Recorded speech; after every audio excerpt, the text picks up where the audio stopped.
আমি ডক্টর স্বপ্নময় ঘোষ আজকে আপনাদেরকে ফুসফুস সংক্রান্ত যে রোগ আছে যেমন অ্যাজমা, সিওপিডি, আইএলডি এই ধরনের রোগগুলোতে যে ধরনের ব্যায়াম করলে ফুসফুসের ভেতরে যে শ্বাসনালী আছে সেই শ্বাসনালীগুলো যাতে খুলে যায় সেইটার জন্য আমি ব্যায়াম দেখাবো।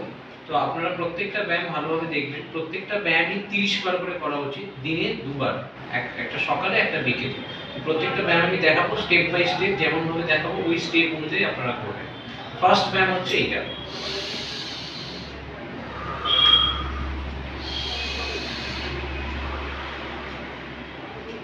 নাক দিয়ে নিলাম, মুখ দিয়ে ছাড়লাম।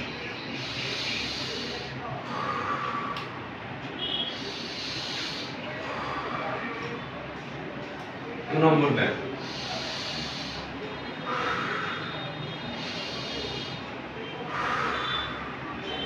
তিন নম্বর ব্যায়াম।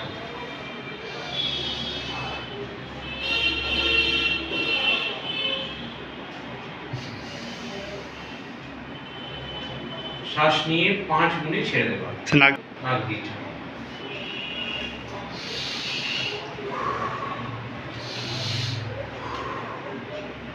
6 নম্বর ব্যায়াম। এবার হচ্ছে আমি 5 গুনতে গুনতে নেব, 8 গুনতে গুনতে ছাড়বো।